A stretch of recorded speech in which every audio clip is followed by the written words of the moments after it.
A lot of people don't. Development is like an iceberg. You only see the tip of it. You don't know what's below.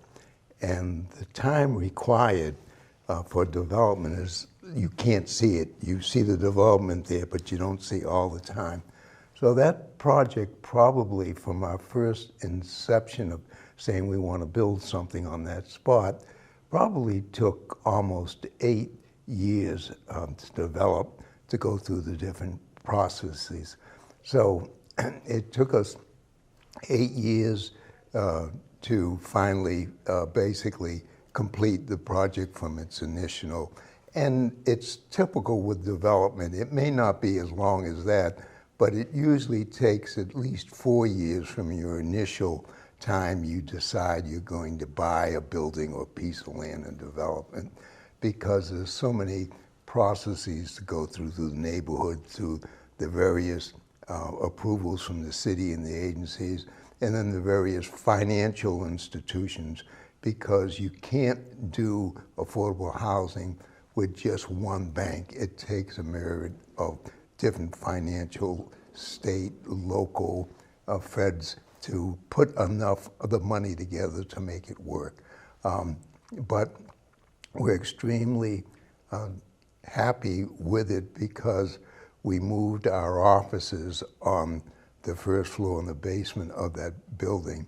So it's before we were scattered in 2 offices. So now we're all in one building, and we actually have plans to purchase the building next door, which is an old church building, and put an additional 54 units up there in the future. Wow. And when do you guys plan to be officially opening the Haynes building? We actually opened it up when May? In May. Wow, yes, awesome. And you have people living there now. People living there. I We're love moved in that. as far as our office space. So Great, that's amazing. We haven't officially opened the office part of it, because we're still waiting for some leftover design items to come in. But hopefully in a month, we'll have the open house for the office. Great, great. And another big part of Cruz Companies is Cruz Cares, the nonprofit that connects you guys with urban communities, uplifting urban communities. Can you tell me how you reach out to these communities and what sort of programs goes into this? Sure. I mean, we have resident service coordinators that reach out to our communities, and we bring programming to our communities, and that can be educational, recreation, entertainment. You know, we really do, the acronym for Cruz is community, arts, recreation, education, and I just lost the last one. You can hit that S. I can't remember the second last one. But we outreach. You know, we do surveys at the sites sometimes for what they're looking for. You know, what the community wants is important sometimes before you bring anything to them. But we have holiday parties, turkey giveaways, a trip to Martha's Vineyard where we take the community to. So we have a lot of different ways that we outreach. You know, scholarships all comes through there. We do Bridgewater State. We do a scholarship for students there. But it's really just we take a group of kids up skiing, and it was originally focused around trying to help youth and the most vulnerable in the community. And it has expanded now to include others, but again, we've discovered when you take some of the inner city kids out and introduce them to a new environment, they say, oh, this is the way the other world lives. For example, skiing. They like it, it gets them out of the community, they see other things, and they quickly realize, hey, you need money to do this. And that makes them think, if I'm gonna do this, I'm gonna need a job. Small things, but it works. So same with going to Martha's Vineyard on a bike swim ride. It lets them see another part of the world they may not see. And especially with Martha's Vineyard, where there's a large number of successful Black homeowners there, it makes them raise the level of what you can be right in front of them. So I think it's a motivative factor. Wow, yeah. they don't have the opportunity to see that perspective, right? Sometimes not, right.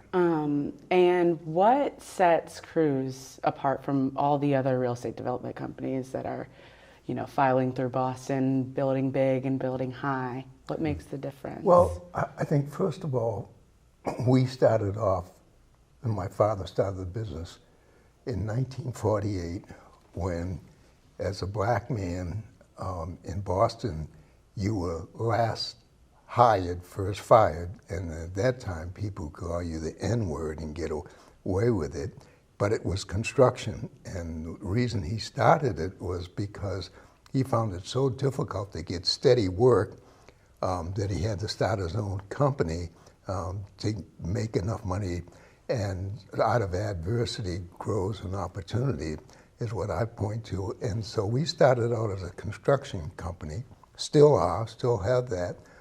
So when we come in as a developer, we don't just come in building housing, we come in with jobs, creating jobs for the various trades, because that's what we do, and then we switch over to the housing. So we bring more economic flow to the community than a lot of other developers because they don't have the construction arm. And again, most of our workers are from the local community, so that has built up a lot of tremendous goodwill in the community, because when people go by our job sites, they see people like us working on the job. So that's what I would say. One of the things, Justin, you may want to add. Yeah, I think you hit it. I mean, it's really the dedication to the community. I think it's the development, construction, management, and each one of those businesses have that same focus of uplifting and involving other vendors of color and local, people of Boston. So we really do impact it economically. I think the community in a way that others don't. And we're here for the long term. I mean, my dad mentioned about development. You see the end sort of building, but there's a lot that happens before that, and part of that is deciding before we do it, like, how will this impact the community in the most positive way? And we're not here just to put up a building and move on. It's to actually, make the community a better place than when we found really it. feel that we aren't just warehousing people, and I'm not knocking, we need affordable housing, but we add to the wealth gap being closed by putting economic opportunities for jobs and businesses. Right, absolutely. And what are some of the businesses that you guys work with closely? Well, we work with a lot of the local contractors, the various, we're blessed to be a third generation black owned firm, extremely blessed. The way to close the income gap the fastest by creating more black and brown businesses, especially we're third generation, create second and third generation. That's our mission. We hope that we have a lot of second generation contractors working for us now, and hopefully to become third. That's the way you build wealth. Totally, absolutely. And I think you talked a little bit about, or before we started, about the New Bedford development that's happened. Can you tell me about that and any other recent developments that are happening? So we're really excited. I'll start here. One of the upcoming projects we're working on that we're excited about is in Nubian Square, and it's going to be 170 units. 60 of it will be affordable rentals, and 110 will be condos. And some of those condos will be affordable. Again, part of the closing the income gap is through home ownership, and it's something that we're identifying and trying to tackle.